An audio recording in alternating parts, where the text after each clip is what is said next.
Hello everyone, welcome to my channel. ये इस ड्रामे का सेकंड लास्ट पार्ट एक्सप्लेनेशन होगा।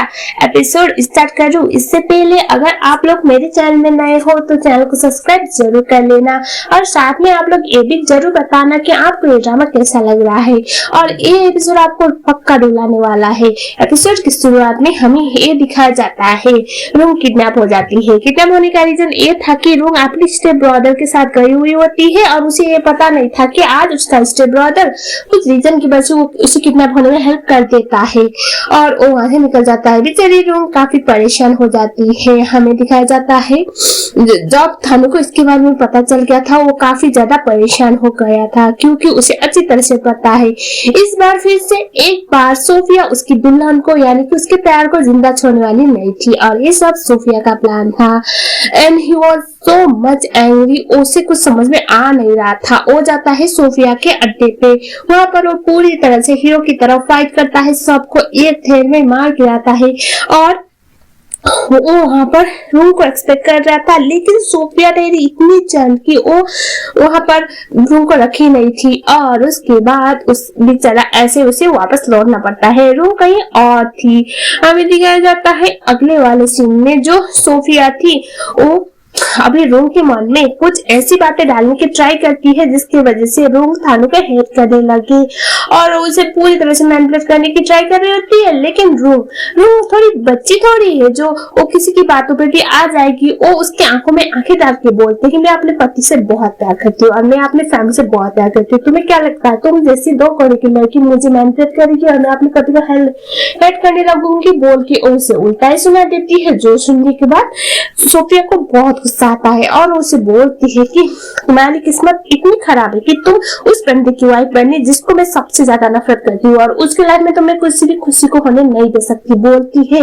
और उसके बाद वो काफी गुस्से में आ गई थी। हमें ये दिखाया जाता है कि सोफिया अब थानू को हर्ट करने के लिए थानू की दुल्हन को अपने रास्ते से हटाने के लिए एक भयंकर प्लान करती है जहाँ पर पहले तो वो रूम से एक कन्फेशन वीडियो करवा लेती है जहाँ पर मतलब उसने इतनी इमोशनल चीजें बोली हुई थी थानू के लिए, अपनी बहन के लिए, अपनी मॉम के लिए एक वीडियो रिकॉर्ड करवाती है और उसके बाद वो सबको भेज देती है। बेचारी फोन ये देखने के बाद तो वो तो रो रो के उसकी हालत खराब हो गई थी।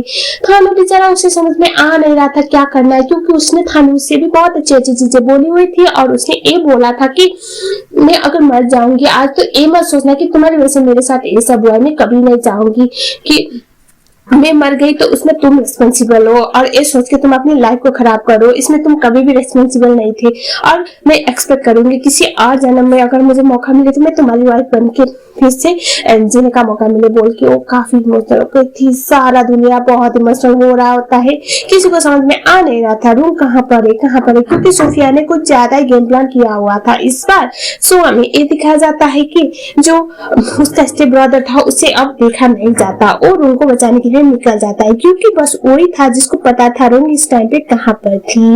लेकिन उसे ये नहीं पता था कि हमारी सोफिया मैडम ने 1 घंटे का टाइमर लगाया हुआ था गन के साइड पे। कैमरा था, कैमरा के ऊपर गन था, ऑटोमेटिक गन, जहां पर 1 घंटे के बाद वो गन ऑटोमेटिक चल जाता और रूम के पास बस 1 घंटे का ही टाइम था। जो उसका स्टेप ब्रदर था उसे बचाने के लिए आता है, उसकी पट्टी खोलता है। बेचारी रूम बोल रही थी प्लीज ऐसे जाओ तब उसका स्टेप ब्रदर बोलता है कि तुम अपना ख्याल रखना है, तुम्हें चुपचाप यहाँ पर परियों में तुम्हें निकाल रहा हो। और जैसे 1 घंटा हो गया रूम बोलती है यहाँ पर बंदूक चलने वाले प्लीज जाओ और उसी टाइम पे उसके स्टेप ब्रदर को गोली लग जाती है और वो वहीं पर गिर जाता है। रूम ये देखने के बाद काफी ज्यादा डर जाती है।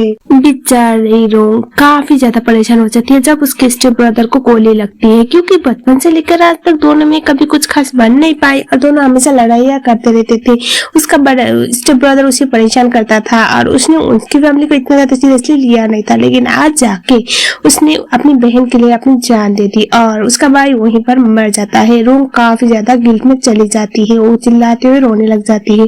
हमें दिखा जाता है अब फाइनल वाला सीन जहां पर एज एक्सपेक्टेड जो स्टेप मॉम थी और रूम को काफी ज्यादा सुनाने लग जाती है। रूम के मन में ऑलरेडी अपने स्टेप ब्रदर की वजह से गिल्ट था और अभी उसे और ज्यादा बुरा लग रहा था।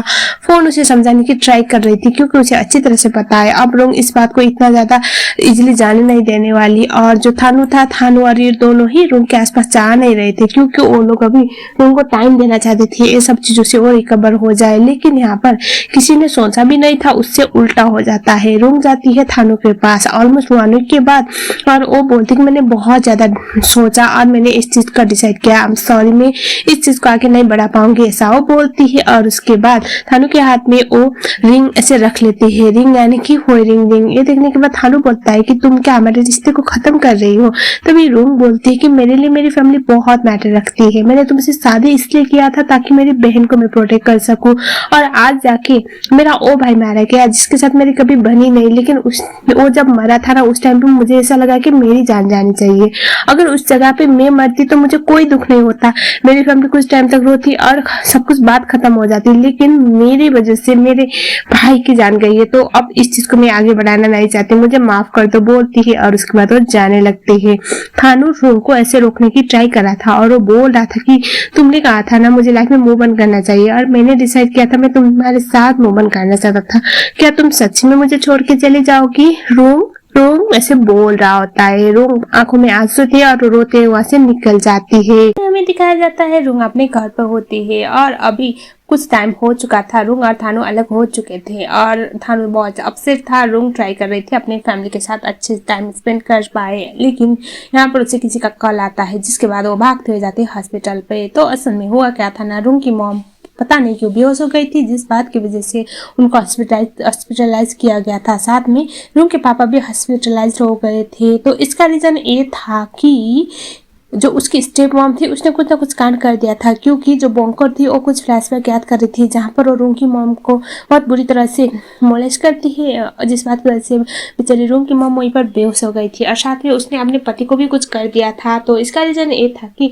देखो, चाहे डिवोर्स हो जाए या कुछ भी हो जाए, अगर रुंग की मॉम जिंदा है ना तो कभी भी उसे कोई भी प्रॉपर्टी मिलने वाली नहीं थी, और अब उस औरत को पूरी की पूरी प्रॉपर्टी चाहिए थी। इसलिए उसने अपने रास्ते के सबसे बड़े कांटे को हटाने का सबसे बड़ा प्लान बनाया था। भले ही थानू की वजह से ये सब अनसक्सेसफुल रहा और रूम काफी परेशान थी। मॉम की हालत थोड़ी ठीक होने के बाद रूम थोड़ा बेटर फील करती है। वो छत पे थी, थानू उससे बात करने के लिए चला जाता है। वो उसे बोल रहा था तुम फिक्र मत करो, आंटी को कुछ भी नहीं होगा, लेकिन रूम सीधा जाके उसे गले लगा के बोलती है कि तुमने आज फिर से मेरी मॉम को एक बार बच्चा लिया, थैंक यू सो मच बोल के उसे गले लगा रही थी।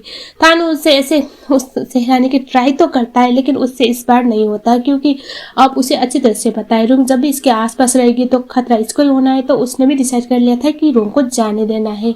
अब हमें कुछ वक्त तक दिखाया जाता है रूम की मॉम हॉस्पिटल पर ही थी और रूम की मॉम को भी अच्छी तरह से पता है कि उनकी जो सौतन थी उन्होंने ये सब कांड कर दिया था, और वो बोल रही थी कि वो अब पैसे और पावर के चक्कर में बहुत कुछ कर रही है जो गलत है, ऐसा वो बोल रही थी।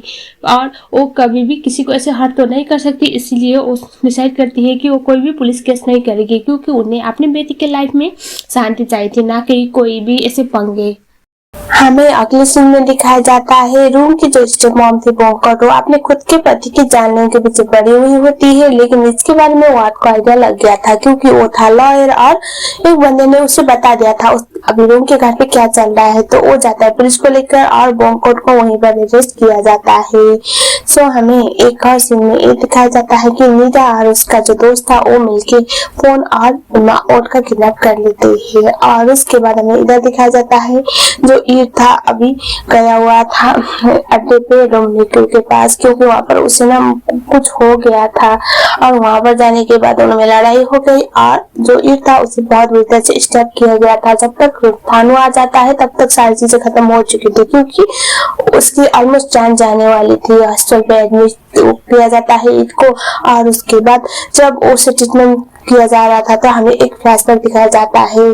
तो असल में फिलिप के साथ हुआ क्या था ना, सोफिया के साथ लड़ाई होने के बाद सोफिया जिस तरह से थानू को सीरीज करने की ट्राई कर रही थी, इसके बाद वो काफी अपसेट था और वो बोलता है कि मैं कुछ टाइम तक बाहर रहना चाहता हूँ ताकि उसे रियलाइज हो मेरी अहमियत, बोल के उसने थानू को तो किसी को कुछ भी ना बताने के लिए बोला था। और थानू अब अपने बॉस की बात को कभी टाल नहीं सकता था, उसने बोल दिया ठीक है बॉस। और उसके बाद फिलिप को उस गाड़ी में छोड़कर वहां से निकल जाता है। जैसे फिलिप गाड़ी के अंदर चला जाता है तो कोई उसे शूट कर देता है और फिलिप ऑन द स्पॉट मारा जाता है। तो पीछे से कोई और नहीं बल्कि ईद था और ईद ने उसे मारा था, क्योंकि डोमिनिको ने कुछ कर दिया था। वो अपने भाई को ना ऐसे देख नहीं सकता था, वो कोई भाई से प्यार व्यार नहीं करता था, क्योंकि उसके हिसाब से ऐसा था कि जो ऐसा होता है ना, सोफिया लीड कर रही है, उसका भाई लीड कर रहा है, और अभी कभी भी गैंग को वो तो लीड कर नहीं पाया था, इसीलिए वो अपने भाई को किसी भी कीमत पर रास्ते से हटाना चाहता था और उसने कर दिखाया। सो यही सारी चीजें फ्लैशबैक में चल रहा था और हमें दिखाया जाता है जो हमारा ईद था वो मर जाता है। मरने के बाद उसकी क्रिमिनेशन सेरेमनी हो गया था। थानू काफी ज्यादा अपसेट था, बहुत टूट गया था और उसके बाद वो रोनिकी और सोफिया के पास जाने वाला होता है। वहां पर जाने के बाद वो इतना गुस्से में था कि वो सबको ऑलमोस्ट आज तो मार ही दिया था, लेकिन रूम उसे ऐसा कुछ करने नहीं देती, उससे कुछ भी करके रोक लेती है। अब हमें ये दिखाया जाता है कि जो नीता थी, नीता और उसका दोस्त फोन और ओट को लेके जा रही होती है, क्योंकि उनको पता चल गया वाट कभी भी यहाँ पर आ सकता है। रास्ते पे जाते टाइम दोनों लड़ रहे थे और ओट, आपको याद होगा ओट के मॉम और डैड की गाड़ी में एक्सीडेंट में मौत हुई थी। उसके बाद ही ओट काफी ज्यादा डिप्रेस हो गया था, उससे एक ट्रॉमा सा हो गया था। सो अभी सेम सिचुएशन बन रहा था, दोनों लड़ाई कर रहे थे जिसके चक्कर में गाड़ी का एक्सीडेंट हो गया। सीट बेल्ट पहनने की वजह से ओट को कुछ नहीं होता, लेकिन जब तक वहां पर ओट आता है वाट और यहाँ पर फोन बेहोश हो चुकी थी, नीदा और उसको पुलिस ले जा चुके थे। और यहाँ पर जो ओट था वो अपने अंकल को कंटिन्यूसली बोला जा रहा था कि फोन को प्लीज बचाओ, फोन को बचाओ, उसे कुछ नहीं होना चाहिए, ऐसे करने से बोले जा रहा था। पहले वो अपने भतीजे को बाहर निकालता है, अपने दोस्त को पकड़ने के लिए रहता है और वो फोन को बाहर निकालता है। फोन तो बिल्कुल भी आंखें खोल नहीं रही थी, वो काफी घबरा जाता है और उसके बाद जैसे तैसे वो उसे सीपीआर देख के होश में लाता है। जब फोन होश में आती है तो उसे बहुत प्यार से गले लगाता है, क्योंकि वो काफी ज्यादा घबरा गया था और भी आके उसे गले लगाता है। तो देखने से ऐसा लग रहा था कि इनकी एक हैप्पी और कंप्लीट फैमिली होने वाली है। सो कुछ देर बाद दिखा जाता है पुलिस आके सिचुएशन को हैंडल करती है और उसके बाद फोन वाट को थैंक यू बोलती है। और अभी हमारा जो ओट था वो भी काफी ज्यादा अच्छा बन गया था, उसका एक जो ट्रॉमा था अंदर मन में वो जा चुका था। और ये देखिए वाट को काफी अच्छा लग रहा था। और गाइस यहीं पर ये वाला पार्ट खत्म हो गया। तो इसके बाद जो भी पार्ट आएगा वो इस ड्रामे का आखिरी पार्ट होने वाला है। आई होप आपको यहाँ तक ये ड्रामा पसंद आया होगा। अगर आया है तो वीडियो को लाइक जरूर करना। अगर आप लोग मेरे चैनल में नए हो तो चैनल को सब्सक्राइब जरूर कर लेना। अगर आप लोग चाहते हो इसी तरह के कंटेंट बनता रहे तो प्लीज मुझे सपोर्ट जरूर दिखाना। मिलते हैं नेक्स्ट वीडियो में, तब तक के लिए थैंक यू सो मच।